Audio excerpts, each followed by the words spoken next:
네, 안녕하십니까. 저는 중앙대학교 로스쿨의 이교입니다.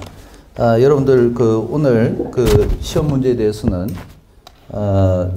좀 풀어보셔서 이제 보니까 최고로 좀 좋은 점수, 그다음 중간 점수, 그다음에 최하 좀 미흡한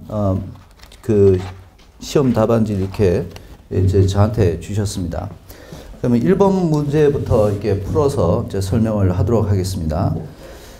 1번 문제는 기본적으로 일사부재리에 대한 전반적 지식을 갖고 있는지를 테스트하는 겁니다. 그래서 기본적으로 이제 네 가지가 일사부재리하고 관련해서 중요한 쟁점이 될 겁니다. 첫 번째, 일사부재리와 관련되어 있는 조문 중에서 163조 단서의 각하신결에 대해서는 일사부재리의 효력이 생기느냐, 그 효력이 생기지 않는다. 이제 그것이 첫 번째 최근 판례의 내용일 겁니다. 그래서 이거를 테스트하기 위해서 다른 또 일사부재에 관련된 것을 엮어서 이제 판단을 하게 될 텐데요. 그 첫 번째가 이제 일사부재와 관련해서 동일한 사실, 동일한 증거가 이 경우에 동일한 사실 증거에 대해서는 확정이 되면 일사부재리 생기는데 그 일사부재리는 대세효다라는 겁니다. 그래서 민사소송법상의 기판력과는 다른 것이 그 인적 범위가 당사자와 변론 종결 후 승계인으로 되어 있는 것이 민사소송법의 기판력이죠. 그 기판력은 당사자 사이에서만 미치는 것이 그 인적 범위가 되는 것이고 여기 특허 심판에서는 일사부재리는 대세효가 생기는 것이다. 즉 동일한 당사자가 아니더라도 그 효력이 생긴다는 데서 그 파괴력은 더 크다라고 얘기를 할 수가 있을 것 같습니다. 이제 그러다 보니까 일사부재리의 시적 판단 기준이 문제가 되고요. 그와 관련해서는 신결시를 기준으로 한다는 것이 원칙이 됩니다. 그것이 기존 판례죠. 다만 선행신결의 확정 여부를 판단할 때는 후행심판의 청구시를 기준으로 한다라고 얘기를 하죠. 이제 그러다 보니까 일사부재리와 관련돼서 중복심판 청구의 또 판단 시점이 문제가 됩니다. 이제 그때는 후행심판의 신결시를 기준으로 하게 됩니다. 근데 거기에 약간의 공백이 존재할 수 있다. 지금 네 가지 기준을 얘기했죠. 그 약간의 공백을 실제 로펌이 활용하더라라는 겁니다. 바로 이제 여러분이 보신 그 1문의 2가 바로 그 하루의 공백을 이용한 것이다 라는 겁니다. 보시면은 2016년 1월 13일 날 2차 무효심판 청구를 했습니다. 근데 2016년 1월 14일 날 C의 상고가 기각되었습니다. 즉 하루 뒤에 기각이 된 것이죠.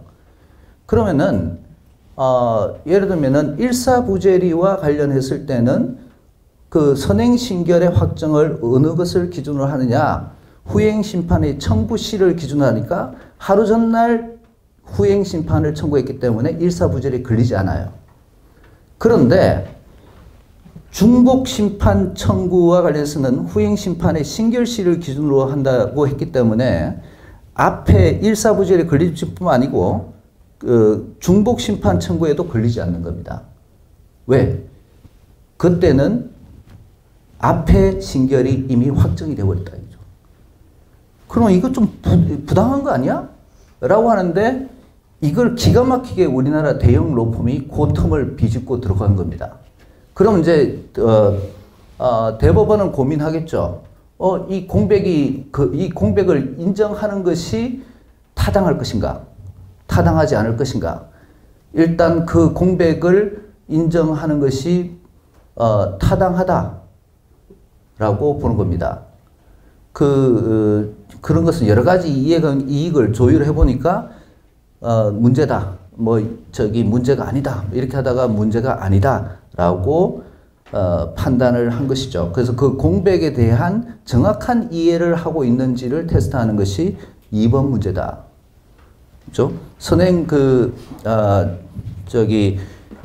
변리사 시험에 나왔지만 여전히 중요하기 때문에 이 부분은 강조해서 출제를 했다. 이렇게 보시면 되고요. 자, 1번 문제는 어떤 것을 테스트하기 위해서 출제했냐면은 이 문제는 민사소송법에서도 출제할 수 있고 특허법에서도 출제할 수 있는 문제입니다. 근데 이 실제 사례를 이렇게 보시면 이건 반도체와 관련되어 있는 정말로 중요한 사례입니다. 우리나라의 중견기업인데 실제 우리나라 대기업의 이 기술의 소재를 납품하게 돼 있는 기업입니다. 그래서 이게 특허권 침해가 아니면은 어떻게 되느냐? 우리나라의 반도체의 굴지의 회사는 그것을 기반으로 전 세계에서 앞서갈 수 있어요. 근데 만약에 이게 특허권 침해되면은 외국계 기업이 그 특허권에 대한 로열티를 가지고 우리나라의 대기업을 옥죄일 수가 있습니다.